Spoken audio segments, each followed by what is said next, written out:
Hello everyone. We are given a belt-driven DC shunt generator running at 300 RPM that delivers 100 kilowatts to a 200 volt DC grid. It continues to run as a motor when the belt breaks, taking 10 kilowatts from the DC grid. The armature resistance is 0.025 ohms and the field resistance is 50 ohms. The brush drop is 2 volts. Ignoring the armature reaction, we are asked to find the speed of the motor in RPM. To know more about the concepts used to solve the problem, kindly refer the NPTEL Electrical Machines course, Module 8, Lecture 3 by Professor G. Bhuvaneshwari of IIT Delhi. The voltage equation of the DC shunt motor is V equals EB plus IARA plus VBD, and that of the DC shunt generator is V equals EG minus IARA minus VBD, where V is the terminal voltage, EB is the back EMF developed in the motor, EG is the EMF developed in the generator, IA is the armature current, RA is the armature resistance, and VBD is the total voltage drop at the brushes. So, we are given a DC shunt generator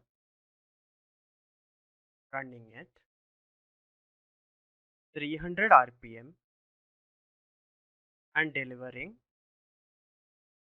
100 kilowatts to a 200 volt DC grid.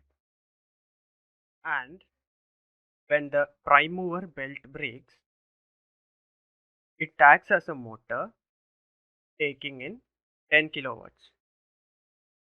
The armature resistance is 0.025 and the shunt field resistance is 50 ohms. The voltage drop at the brushes is 2 volts. We are asked to find the speed at which the machine runs as a motor. So let me first draw the equivalent circuits in both the cases. So we have the DC grid,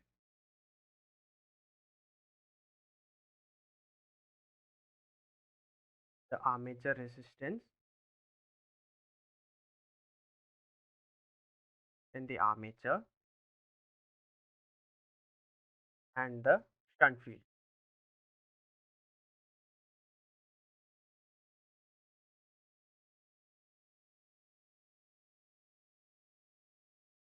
In the motor case, the circuit will remain the same, so that will be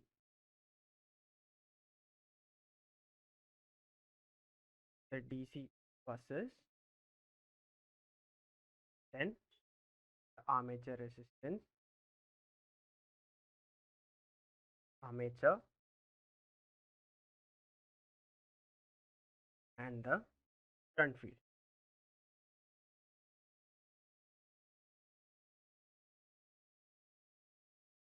So now this is the generated EMF, this is the back EMF. So in the generator case, the armature will supply the current, so that direction will be like this for the armature current as well as the line current. In the motor case, the DC bus will be supplying the current, so the armature will take in the current like this, same with the line current. In both the cases, the shunt field current will be in this direction. This is the terminal voltage. Now we can write the KVL and KCL for both the cases. So that will be, the KVL will be E equals EG minus IARA minus the brush drop, that is VBD. And in the motoring case, E will be equal to EB plus IARA plus the brush drop. And similarly, the KCL at this node will be IL, I'll call it generator. So this will be for the generator case, will be for the motor case. So the line current in the generator is equal to the armature current in the generator minus the shunt field current. And the line current in the motor is the armature current in the motor plus the shunt current. So now we have to calculate the armature current in both the cases. For that we need to find the shunt field current as well as the line current. So let us first calculate the shunt field current. So ISH equal to P divided by RSH.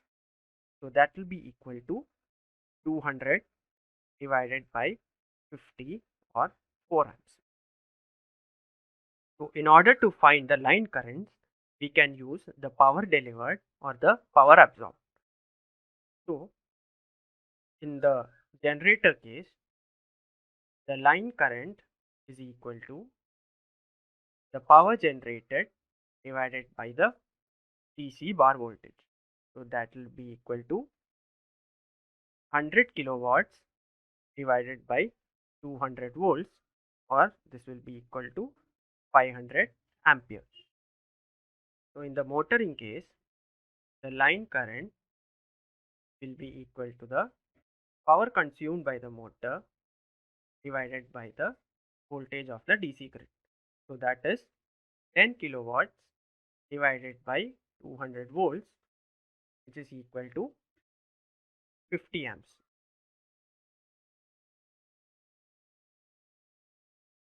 So now we can use the KCL to get the armature current. So IA will be equal to IL generator plus ISH. So that will be 500 plus 4, which is 504 amperes. And in this case, the armature current for the motor will be equal to the line current in the motor minus the shunt field current. So that is equal to 50 minus 4, which is 46 amperes. Now we can use the KVL to calculate the EMF developed in both the cases. So in the generator case, EG is V plus IARA plus VBD. So that will be equal to 200 plus IA generator is 504 times RA is 0.025 plus VBD is 2. So that will turn out to be 214.6 volts. And in the motoring case, the back EMF will be equal to V minus IA RA minus VBD. So that will be equal to 200 minus 46 times 0.025 minus 2. So which will turn out to be 196.85 volts. So now we can relate the speed to the flux per pole and the EMF developed like this. So the speed is proportional to the flux times the back EMF. So in the generator case, this will be equal to some proportionality constant times phi times Eg. And in the motoring case, this will be equal to the same proportionality constant times the flux times Eb. So we can divide these two. So we'll get the speed during the motoring case divided by the speed during the generator case equals the proportionality constants will get cancelled because they are the same, and since flux remains the same in both the cases, that will also get cancelled. So what is remaining is Eb divided by Eg.